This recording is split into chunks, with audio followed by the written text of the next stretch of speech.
Alô? Hoje, no Pulando a Cerca, dia 13 de dezembro de 2013, numa sexta-feira 13, sexta-feira 13 é o dia do gato preto. O gato preto com a história desse país. O apresentador do programa sou eu, Daniel Sudorianci, médico, que teve AVC, pulou a cerca. O produtor é Jorge Pessano, jornalista. Pulando a cerca é uma grande homenagem à população brasileira. E o Pulando a Cerca é um pequeno programa, uma grande bandeira. É totalmente contra o gato preto, que envergonha o país. O gato não é o gatinho, o animal. O gato preto é a falta de vergonha, a corrupção. Hoje tem uma comemoração desse dia tão ruim. Bom, vamos convidar primeiro o nosso querido grande advogado, doutor Modesto da Silveira. Pula a cerca, doutor Modesto. Pula! Quanta honra fazer isso aqui no seu programa. Isso. Então, você aqui na ponta? Isso. E mas vamos não convidar também o simpaticíssimo, né? O cultíssimo, o gostosíssimo. Amicíssimo. Amicíssimo. Deusudíssimo também. O jornalista Osvaldo Maneschi. Pula a cerca! Vamos lá, vamos pular. Vamos pular essa cerca rápido. Bom dia. Bom dia. Bom dia, boa tarde, boa noite. O programa Boa repete noite. à tarde, à noite, a vida toda. É um prazer estar aqui. Vamos começar com o Modesto. Modesto, quais são as datas de hoje que sexta-feira teve? Meu caro, todo dia é dia histórico, né? Mas alguns são tão marcantes que todos nós temos até o dever de conhecer. Imagina, sexta-feira 13, como você disse, foi numa dia 13 de dezembro de 1968 que eles abusaram do abuso e decretaram um chamado AI-5 no Brasil. A ditadura baixou um AI-5, assim como ordem unida dos quartéis para todo mundo marchar igual. O primeiro gato preto. Hein? O primeiro gato preto. Não, o gatão, segundo... onça preta, vamos dizer. Tá bom. E o segundo gato preto? Mas você deixa, eu tenho muitos, aí dá vontade de comentar cada um para estarrecimento da população. Também agora estamos chorando, não comemorando, chorando, aí já um dado internacional, mundial, em que completamos agora este ano 190 anos em que os Estados Unidos decretaram o seu direito de invadir qualquer país da América Latina quando quisesse. A chamada doutrina Monroe, sob, entre aspas, América para os americanos do norte. Quer dizer, dificultando os europeus de manterem as suas colônias ou querendo reconquistá-las como eles queriam também. Não, aqui é tudo nosso, no meu terreno ninguém mexe. E invadiram tanto, quantas vezes você acha que os Estados Unidos invadiram um país da América Latina? Chuta um número. Uns 200, pelo menos. Ninguém sabe, foram centenas. Só um país, por exemplo, o Panamá, foi invadido 13 vezes. O México, muito mais. O Brasil é um dos poucos que nunca foi, mas sofreu ameaça de intervenções e teria sido invadido no dia 1º de abril de 64, se os golpistas internos tivessem dúvida de fracasso. Aí invadiriam. A tropa americana já estava toda aí nos navios, na quarta frota. Na quarta frota, né, norte-americana. É a quarta. Eles têm umas 10 espalhadas pelo mundo para, em qualquer coisa, invadir e fazer o que bem entendem. Inclusive, acabam de reativar a 5ª frota, que só funcionou na Segunda Guerra Mundial, para fiscalizar o Atlântico Sul, com um detalhe, depois que o Brasil descobriu o pré-sal. Manesco, exatamente. Então, olha só, já que estamos falando de gato preto, que é uma coisa, onça preta, uma coisa terrível para esse país, eu vou pedir ao Manesc para contar esses terríveis fatos históricos que começaram há pelo menos 70 anos, em 1954. Exatamente.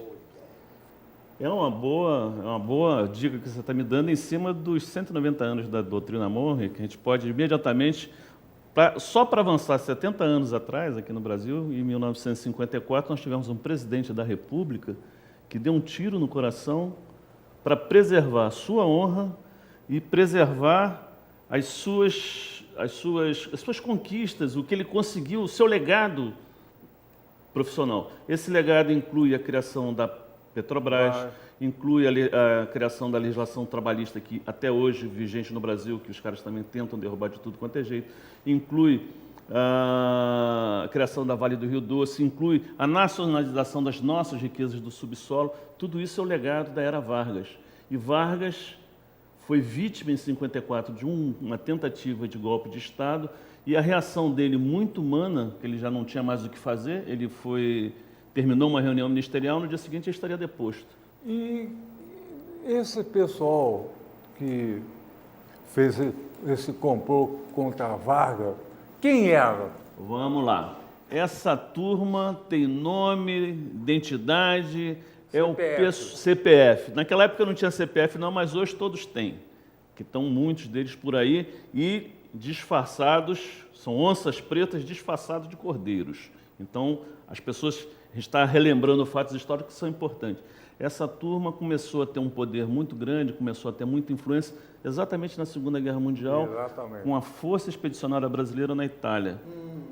Militares brasileiros influenciados pelos americanos, pela convivência contra a ditadura, aí na época do Hitler, da Segunda Guerra Mundial, todo aquele conflito internacional que se teve. O Brasil mandou uma força expedicionária que se juntou ao 5º Exército Americano na Itália, que estava atuando na Itália, e trabalhou na Itália, subordinado ao Exército Americano. Os militares, quando eles voltaram, eles começaram já a pressionar Vargas, inclusive o Vargas, de certa forma, derrubaram, mas ele, de certa forma, também ele já estava cansado de 15 anos de poder, de Estado Novo, que ele, desde a Revolução de 30, ele foi para casa. E esses militares assumiram o poder com Dutra, de certa forma, eles todos...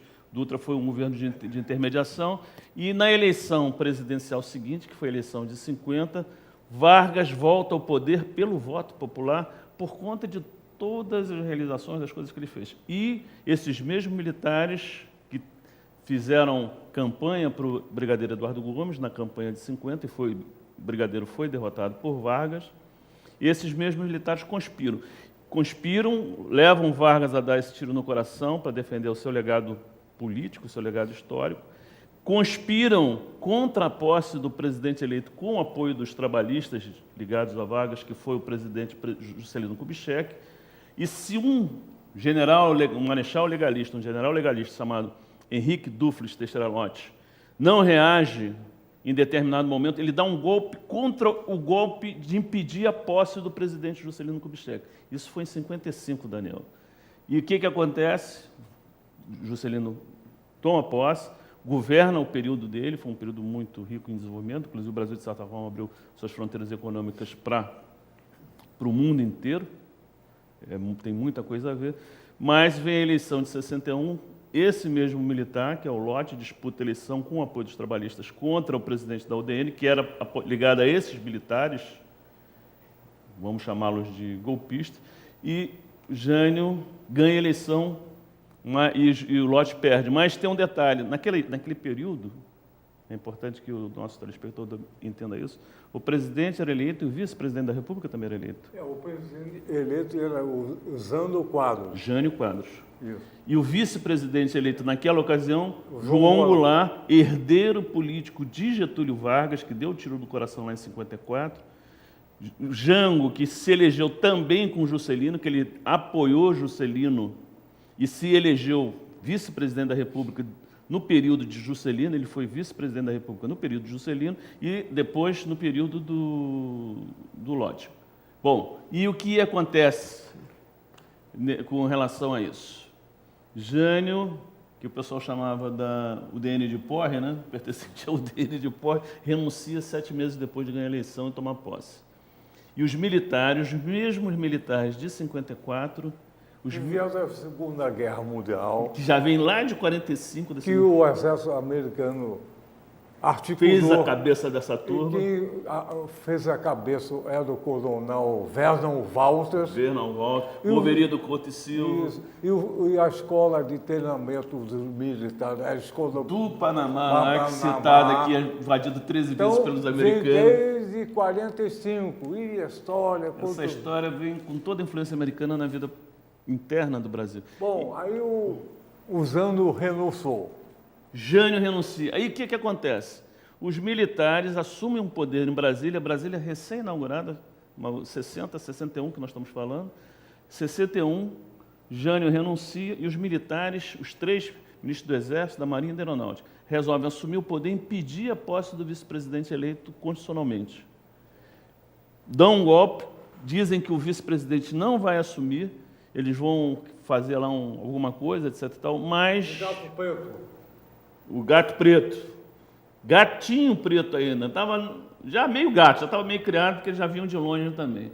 Mas aí eles topam com um gaúcho arretado, chamado Leonel de Moura Brizola, governador do Rio Grande do Sul, que faz o E movimento o da Goulart legalidade. estava na China. Na China, em visita oficial à China. Aliás, o Brasil foi o primeiro país que mandou naquele período, que a China teve um período da história dela que se fechou ao mundo. E o primeiro presidente ocidental que foi à China foi exatamente João Goulart. Então, até hoje, a China tem uma proximidade muito grande do Brasil, em função até dessas coisas, né? Ele abriu os contatos, né? Você me permite uma Com coisa certeza. interessante? Isso é em 61, correto? Estamos em 61, lá com Brizola na legalidade. Isso, 61 com Brizola na legalidade, salvando a eleição popular do Jango, né? E esse foi um dos fatos interessantes. Entregando respeito à Constituição. Se você pegar, a partir de 45, o rosário de golpes e tentativa de golpes era cada ano ou cada 2 anos. Por exemplo, Aragarças, Já. foi em 54, se não me engano. 57, Jacareacanga, né? Depois Revolta do 50, Tamandará, 54, se não me engano. 54, Do Tamandará, depois que- 59, São os mil... 61, que é o Tudo mais, lá. talvez dos mais importantes ele que está descrevendo aí. Depois vem o pior de todos, que foi o 64, Pois né? é, O 1º de abril. Mas esse aí é importantíssimo. Essa série de golpes era Direito. o pré-vestibular da 64. Exatamente. Foi o pré-vestibular para 64. 61 não deu certo que Brizola reage. Chega-se à beira da Guerra Civil, de 61. Fala mais sobre o 61, que é um episódio que o Pouso Oração parece que esqueceu. O Brizola, em Porto Alegre, colocou... Governador do Rio Grande do governador, Sul. colocou a rádio no ar. Isso é uma coisa interessante, como tem a ver com o nosso mundo hoje. Por exemplo, a Argentina acaba de aprovar uma lei de controle da mídia. O Uruguai também acaba de fazer isso. E o que foi o golpe de 61? O golpe de 61, os militares, como eu estava dizendo, estavam em Brasília, recém-inaugurada. Dizem que o presidente da República, eleito constitucionalmente, não vai tomar posse. Diz, olha, nós estamos mandando agora. Um governador se rebela contra isso, Leonel Brizola. Ele coloca a brigada militar, sob suas ordens, em pé de guerra. E aí acontece o seguinte... Cumprindo a legislação e disciplina. Exatamente. O general Lott, o mesmo que garantiu a posse de Juscelino Kubitschek em 55, ele faz um manifesto contra os militares de 61, que dão um golpe, tentam dar o golpe em 61. O Lott faz um manifesto defendendo a legalidade, defendendo a posse do vice-presidente João Goulart. E o que acontece? À medida que lá no Rio Grande do Sul, aí vamos pegar a situação do Rio Grande do Sul, à medida que esse manifesto do Lott ia sendo lido nas rádios do Rio Grande do Sul, o Exército ia tirando essas rádios fora do ar, ia desligando as rádios, porque naquela época não se tinha televisão. A televisão tinha, mas não tinha o efeito que tem hoje, nem a importância que tem hoje. E à medida que ia sendo lido o manifesto, ia tirando. Aí chega o secretário de imprensa, o Hamilton Chaves, o secretário de imprensa do Brizola, e disse, governador, daqui a pouco a gente só vai poder falar, que o Brizola estava incentivando que a divulgação do Manifesto do Lote. Daqui a pouco a gente vai ter que falar por rede de alto-falante, porque à medida que as rádios estão lendo o Manifesto do Lote, estão sendo tiradas do ar pelo Exército. Aí o Brizola tem uma sacada que ele faz o seguinte, ele vai na principal rádio na época, era a Rádio Guaíba, pega os equipamentos da Rádio Guaíba, leva para o Palácio do Governador, lá para o porão, os transmissores, pega a tropa dele, da Polícia Estadual, ocupa a torre de transmissão da rádio e fica com os equipamentos de transmissão dentro do palácio e a torre de transmissão sob garantia. E começa a irradiar o que ele chamou de pregação da legalidade. A importância dos militares contestando Brasília e falando da importância de se dar posse ao presidente eleito e não se aceitar o golpe, se respeitar a Constituição. Essa pregação do Brizola foi conquistando o país inteiro na medida que outras rádios e outras pessoas começaram a retransmitir. E foi espalhando pelo Brasil afora, as rádios entrando em cadeia com a Rádio Guaíba, que também estava transmitindo. E formou-se a cadeia da legalidade, que chegou a mais de 120 emissoras. O governador de Goiás, Mauro Borges, também fecha com o Brizola, também, senão vamos garantir. Enfim, os militares ficaram em Brasília sem chão, porque Brizola ganhou, ele não tinha tropa, ele falou isso, fazendo uma análise do que foi o movimento 60, ele mesmo falava isso. Se o exército viesse para cima das tropas da Brigada Militar, que estavam sob o comando dele, seria uma tragédia. Ia morrer todo mundo, mas eles tiveram peito de enfrentar. Seria o caos dentro das próprias Forças Armadas. Seria o caos dentro da própria Armada. Os militares de Brasília, por exemplo, deram ordem para o porta-aviões brasileiro que nós tínhamos na época, o Minas Gerais, ir para o Rio Grande do Sul para enfrentar a rebelião do Brizola. Da ordem, o ministro da Aeronáutica da época, Grum Moss, que era o que estava em Brasília, deu ordem para a base aérea de Canoas, que era a principal base da Força Aérea Brasileira à época, para que os aviões a jato da base de Canoas decolassem e destruíssem o palácio de Piratini, exatamente como aconteceu em 73 no golpe do Chile de Allende. Vocês se lembram, a história também, em 73, os golpistas bombardearam, a Força Aérea bombardeou o Palácio de La Moneda e as torres de rádio e de televisão tirou do ar. É um esquema pronto, né? Aprenderam no Panamá. Internacional. Aprenderam com quem? Aprenderam com quem? Com o grande mestre das invasões. Mas olha só, que é a CIA e Estados Unidos. Mas os aviões não subiram. Ah, mas tem essa história que é muito boa também, mano. Por que os aviões não subiram? A ordem chegou, mas... Cumprimento.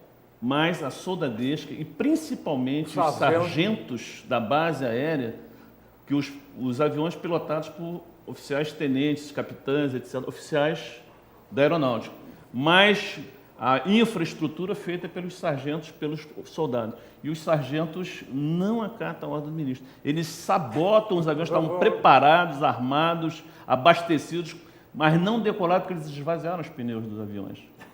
E depois desarmaram os aviões e impediram que os aviões saíssem do chão. Eles sabotaram dentro da base aérea. Foi o que salvou a vida do Brizola, inclusive, porque o palácio ia ser bombardeado, arrasado e ia morrer todo mundo lá dentro. Ia ser todo mundo morrer. Isso foi o golpe de 61. E Brizola foi o início de uma guerra civil. Rachou os militares, uma parte dos militares nacionalistas ouviu a pregação de Brizola. Alguns deles, eu cito o general Oromar Osório, se eu não me engano, o comandante de Santa Maria. Não tenho certeza se ele era o comandante de Santa Maria, mas de uma guarnição militar muito importante do Rio Grande do Sul. Colocou suas tropas sob rodas. Brizola forneceu para ele trens, ônibus, caminhões do Estado e ele saiu com suas tropas em direção a Brasília, que houve, na verdade, um racha dentro das Forças Armadas. E esses militares... Brizola convocou a população, tem outro detalhe também, abriu a fábrica Taurus, essa fábrica Taurus de armas e munições lá do Rio Grande do Sul, abriu, distribuiu, armou a população, pegou tudo que tinha um estoque da Taurus, distribuiu revólver, aí quando acabaram os revólveres, né, aí pegou também os fuzis que estavam sobrando da Brigada Militar, distribuiu para a população, para todo mundo, disse, olha, vamos resistir no tiro. Então ele criou uma rebelião popular e o que aconteceu foi o seguinte, o Jango, os militares lá em Brasília ficaram sem chão, ficaram meio emparedados. Jango estava chegando da China, chegando, ele custou a chegar, parou, veio costeando uma situação de guerra civil no Brasil, os militares de Brasília dando ordem para uma coisa e a população, principalmente a partir do Rio Grande do Sul, reagindo contra isso e ganhando a opinião pública aqui no Rio de Janeiro e em outros lugares, etc. E tal. Brizola e Jango se encontram, o Jango resolve aceitar uma solução que foi dada aí em Brasília, de se criar um Para regime... evitar derramamento de sangue, Para ele evitar- aceita o quê? o sistema parlamentarista Isso, de governo, transitório. tirar os poderes presidencialistas do Jango. O Jango aceita, Brizola não aceita não, isso é um detalhe importante, histórico até, que é importante a gente lembrar. Ele ficou O Brizola zangado, não- né? ficou zangado, rompeu com o Jango por Um conta período, disso. né? Não foi a posse do Jango no dia 7 de setembro, foi no dia 7 de setembro de 61 a posse do Jango. Brizola não vai a Brasília, embora tenha garantido a posse de João Goulart, porque o Brizola queria que as tropas que já estavam na estrada, já estavam chegando em São Paulo, já tinham saído do Rio Grande do Sul, já estavam chegando em São Paulo, o objetivo deles era chegar a Brasília. E qual era o objetivo final do Brizola? Fechar o Congresso Nacional, Manter a Constituição. manter a Constituição, convocar uma Constituinte e mandar prender todos os militares que estavam golpistas naquele momento. E o que acontece? O Jango concilia, parte para o regime parlamentarista, deixa os militares soltos e 3 anos depois o que acontece? O golpe contra ele.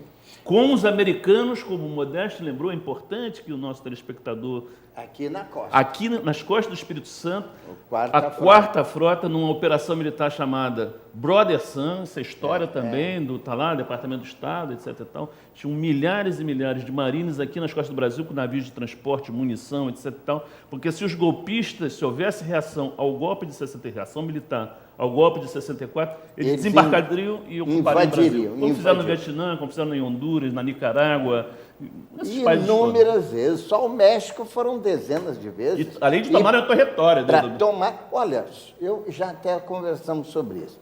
Numa das invasões que os Estados Unidos fizeram ao México, a de 1840, só nessa invasão eles tomaram do México mais de 2 milhões de quilômetros quadrados, ou seja, 3, 4 Franças, quase 10 Inglaterra, Grã-Bretanha, né, em território de uma vez, porque de outras vezes tomaram outros pedaços. O México era imensamente maior que os Estados Unidos. O Texas, a Califórnia, tomando tudo. Se você pegar, olha ali, do Texas até a Califórnia, foram 7 ou 8 dos maiores estados que os Estados Unidos têm hoje, foram tomados do México. Os mexicanos até hoje não perdoam isso. Pois é, então os Estados Unidos atravessava, depois disso, do Atlântico ao Pacífico. Exatamente.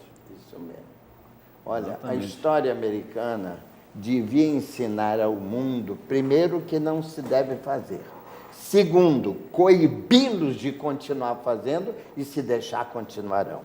Vão continuar invadindo qualquer lugar, como invadiram tantos territórios em todos os continentes, né? Em todos, aqui na América Latina, na Ásia, na África, até na Europa. Utilizam o espaço aéreo para pegar gente aqui e levar ali e ir torturando no avião para não criar problema jurídico. Eles já usam os aviões deles como centro de tortura e assassinato de pessoas de quem eles não gostam. Então, Enfim, Modesto, olha, vamos continuar. Chegamos a 64, 64. a ditadura militar. 68 apareceu o AI-5, AI-5. que é... Que é um golpe dentro do golpe, né? Isso. Falar um... Golpe no golpe. Bom, e continuou. A ditadura durou mais 20 e poucos anos 21. de terror, tortura e morte. E atraso para o país. E predomínio do norte-americano na América do Sul toda. Toda a América Central também, né? A Operação Condor, aqui na América do Sul, e Central também. Aí houve uma reação popular. Acabou-se a ditadura. Aí então, outro período. Um processo, né, que a gente viveu, né? É o Transição. outro período, me parece o seguinte, vamos resolver isso de uma forma mais sem guerra, dominando a elite, o país, o petróleo, o agronegócio, o Congresso Nacional, através da mídia, da cultura, da comunicação.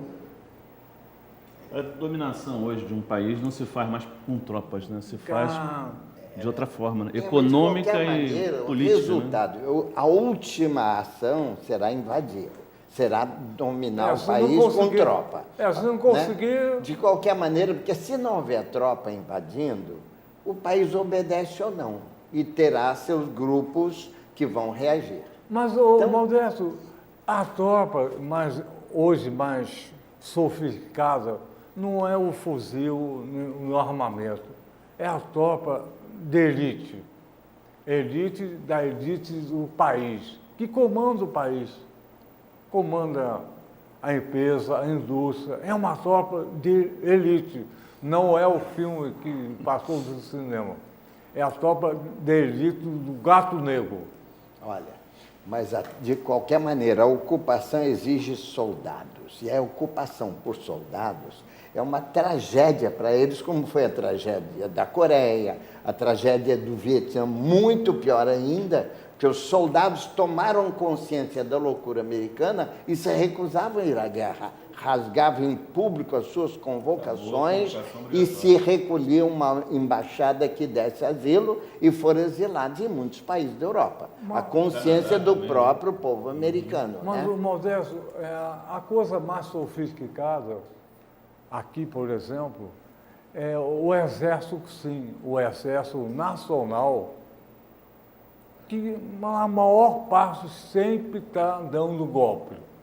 É treinado pelo Exército Americano no Panamá.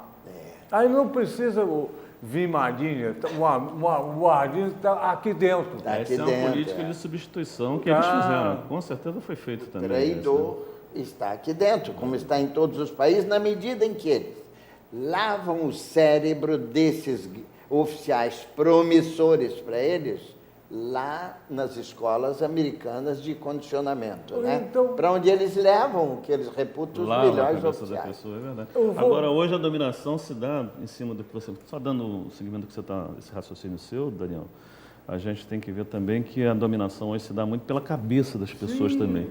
E principalmente pela cultura e pela mídia. E aqui no Brasil nós tivemos o seguinte, Modesto, me corrija se eu estiver falando alguma besteira. Eu sei que quando o Jango foi derrubado em 64, o Brasil tinha uma dívida externa de 2 bilhões de dólares. 2 bilhões de dólares. Quando terminou a ditadura, ao final do governo Sarney, que foi aquela época de transição, e partimos para a nossa eleição do primeiro presidente, que foi em 1989, a gente está falando de 64 e elegemos um presidente, depois de 61, em 1989 foi o primeiro presidente, já sobre a égide desse domínio da mídia. Então, nós elegemos em 89, não uma pessoa que fosse contra a ditadura, pelo contrário, era o candidato da ditadura que ganhou na época. O candidato do sistema, o candidato incensado por essa mídia.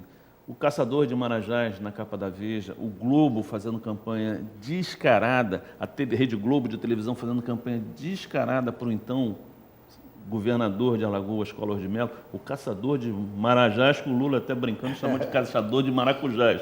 Mas nós passamos a viver um sistema. Mas eu quero, nesse detalhe, eu quero falar de duas coisas desse período de transição, Modesto, que eu acho que são coisas importantes que a gente tem que dizer para o nosso telespectador. A primeira delas, em relação à questão da transição.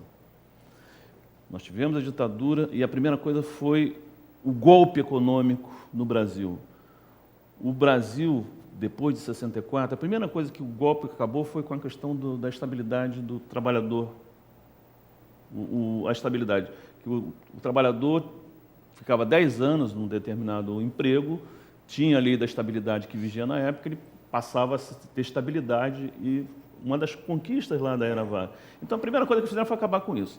Uma invasão total chegou ao ponto absurdo que hoje quem falam isso são os economistas atuais, Adriano Benayon e outros, né? Hoje 70% da economia brasileira é controlada por capitais externos ao Brasil. Nós tivemos uma coisa muito importante em 54 que eles não admitiram. O Getúlio tinha uma lei de controle da remessa de lucro das empresas multinacionais e quando ele se matou, é importante que a gente lembre também, ele fez a carta de testamento que ele denuncia expressamente isso na sua carta de testamento. A questão da lei de remessa de lucros que limitava a remessa de lucros das empresas estrangeiras que viessem no Brasil, eram empresas estrangeiras, eram estrangeiro, brasileiro. Tinha uma diferença muito clara nisso. E havia limite para a remessa dos lucros obtidos no Brasil. Eles eram obrigados a reaplicar esses lucros no próprio Brasil. Não podiam mandar para a sua metrópole. E isso cai. Jango, em 64, quis reativar, porque quando depois o Juscelino houve uma liberalidade em relação a isso, deixou-se a coisa correr frouxa. O Jango queria botar de novo a lei das remessas de lucros, controlar de novo a remessa, obrigar as multinacionais a reinvestirem no Brasil.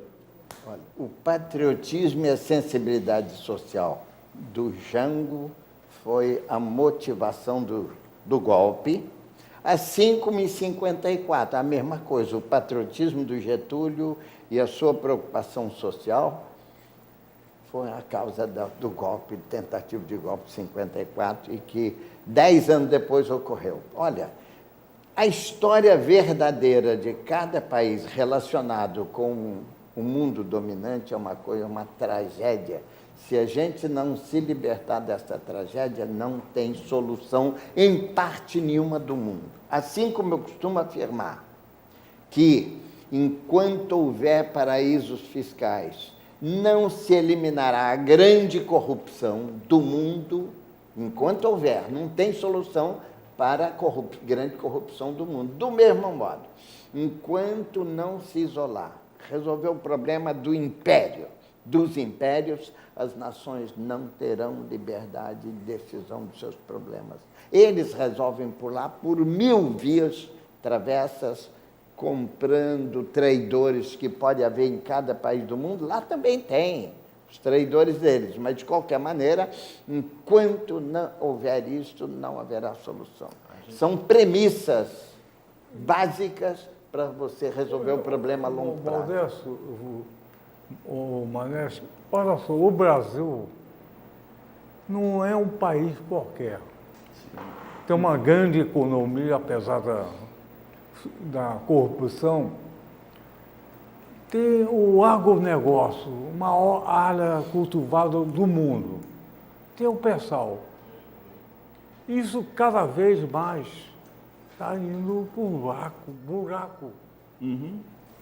Olha só, então, olha a continuidade disso. Tem uma declaração do Kissinger, que é bom a gente lembrar para o nosso leitor. Kissinger. Do Kissinger, Que ele falou? grande estrategista dos Estados Unidos. Quem fala muito, se repete muito isso, é o nosso amigo Fernando Siqueira, da Associação dos Engenheiros da Petrobras. Que os Estados Unidos não poderiam, em hipótese alguma,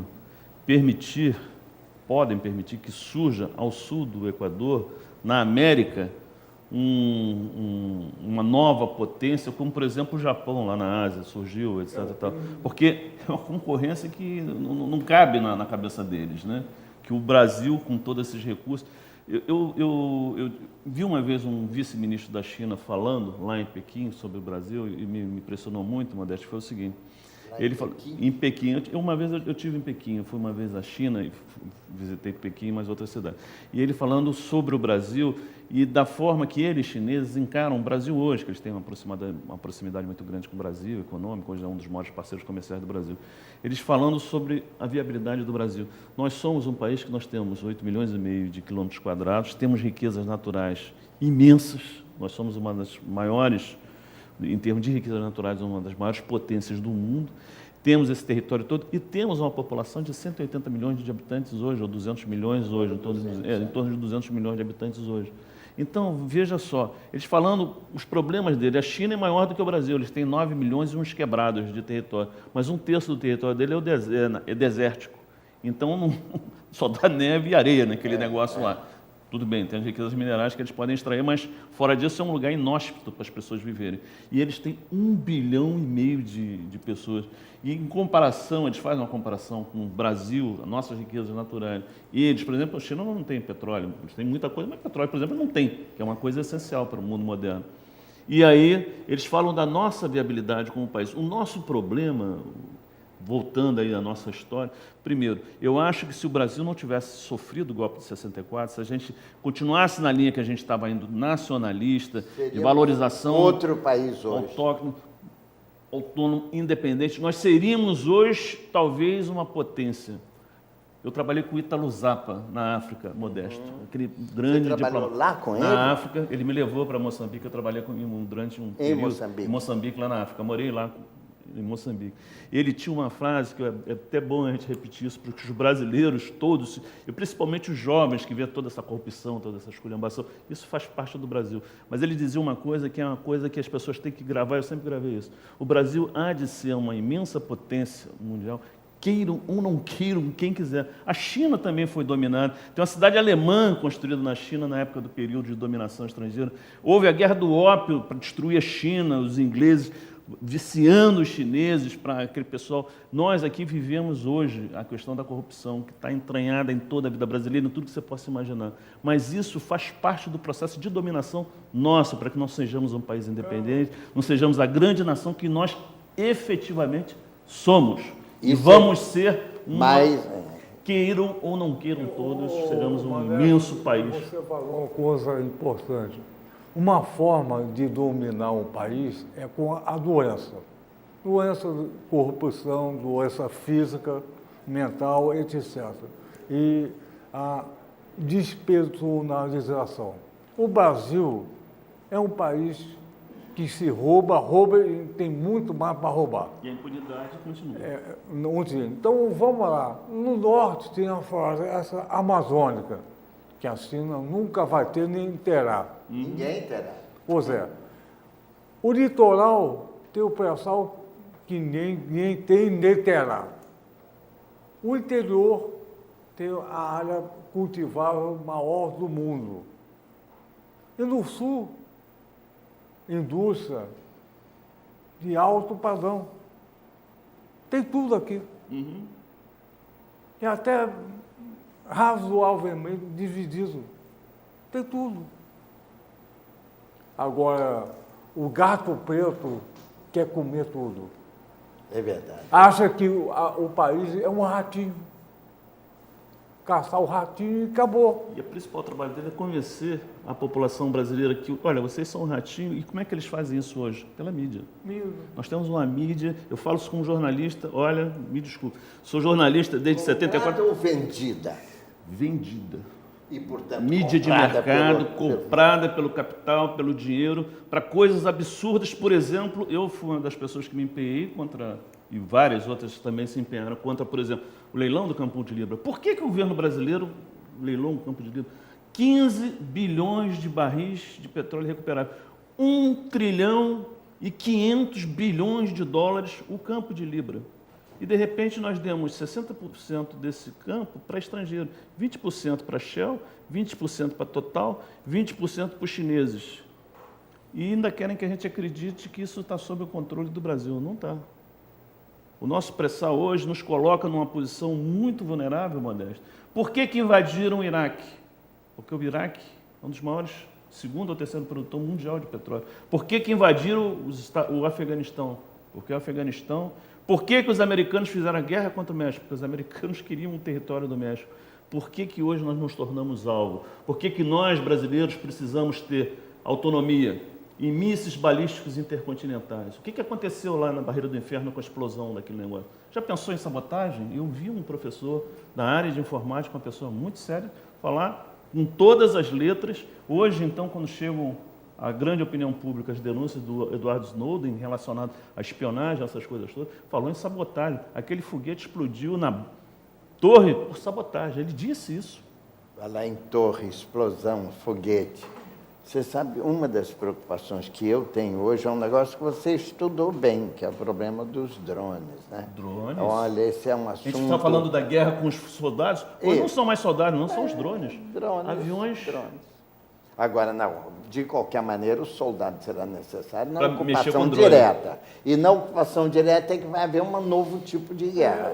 Mas o drone é um negócio que a gente tem que discutir. Veículo claro, aéreo não sério. tripulado. Eu Drone, queria em colocar o inglês. seguinte, em tese, Assassinatos seletivos. em tese, é um país muito grande, rico, controlado por uma única instituição, que se chama Global.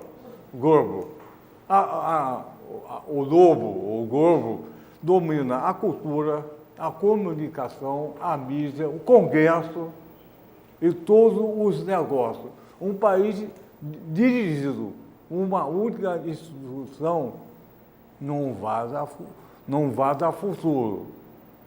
Uma única... Tudo hoje é o lobo, que você consegue ou não articular. É um país enorme, de 8 milhões de quilômetros quadrados, 8,5, 200 milhões de habitantes. controlado por uma sede no Rio e em São Paulo. Aí nós temos que falar, sério, eu acho, modesta opinião, da necessidade de uma lei de meios para o Brasil. Como a Argentina fez, fazer o quê? lei dos meios. Ah, Os sim. meios de comunicação precisam de limite. Olha, Eu digo para vocês, eu afirmo aqui publicamente, eu, como redator do jornal O Globo, trabalhei 10 anos para o Dr. Roberto Marinho, sustentei minha família trabalhando no jornal O Globo, como redator do jornal O Globo, eu já fui obrigado a escrever mentira na primeira página do Globo, porque recebi ordem para escrever. era ordem Ordem. superior. É emprego. É um emprego ou não é um emprego. Eu, no final, optei em sair do Globo. Não quero mais saber, não volto nunca mais na minha vida trabalhar no Globo. Por conta, eu estou falando com Da sinceridade para você. imposição da mentira. Ou da- você escreve o que o camuflado teu ou não. chefe te manda fazer, ou você Ou é mandado embora. mandado embora. Rua. Olha só, É assim que a coisa funciona. por isso que Pulando a Cerca é um pequeno programa, uma grande bandeira. Não tem censura, não tem pauta, não tem roteiro, nem censura. Exatamente ao contrário do Grande Lobo. Deixa eu dar um complemento a isso que ele acabou de dizer. Antes de ele ser funcionário lá por 10 anos, eu fui boia fria do Globo no comecinho da década de 50. Era um jornal ainda de segunda classe. Era um jornal de segunda... O grande jornal era o Correio da Manhã, Jornal do Brasil, à noite, grandes jornais. O Globo estava em segundo time, mas já tinha importância. Só que ele e o doutor Roberto Marinho era um homem meio rico, classe média alta, algo assim. E o jornal dele vendia bem, foi bem. Como boia fria, fiquei lá um tempo, observei bem, depois tinha coisa melhor para fazer, fui fazer coisa melhor. Não se passaram muitos anos, houve aquela invasão do capital estrangeiro na mídia brasileira e ele se tornou, poucos anos depois, ele e a família se tornaram o homem mais rico do Brasil. Na época, calcularam uma riqueza superior a 10 bilhões de dólares. Imagina hoje. Hoje, Modesto, se somar... Modesto, eu vou interromper você. O homem mais rico do Brasil, hoje, somos nós. Aham, E- que não e a- temos dinheiro. Não, e a população brasileira. Porque tem ética, caráter, dignidade e justiça. Vergonha na cara. Exatamente, justiça e vergonha na cara. Não usa o gato preto no dia 13, sexta-feira 13. A população brasileira é rica porque está pulando a cerca. Roberto Marinho, o Globo, é rico no bolso, só. Não consegue nem estar na rua. Vê o que aconteceu agora em julho. O Globo levou porrada o tempo todo. Botaram cocô na porta do Globo. Exatamente. E na medida em que a consciência do povo vai se abrindo, esclarecendo, realmente eles não vão vender mais jornal. Olha só, Certamente não vai ter repórter na rua, porque, embora não seja a culpa do repórter, mas Olha representa só. um inimigo do povo olha brasileiro. só, terminou o nosso tempo, infelizmente. vamos terminar cantando um, dois, três, pulando a cerca outra vez. Mais uma vez. E aí, com vocês. Terminamos esse ano um gato branco. Isso. Dignidade, saúde, educação e justiça. Para tudo. Um, dois, três, pulando a cerca com vocês. E outra vez. Outra vez, mais uma vez.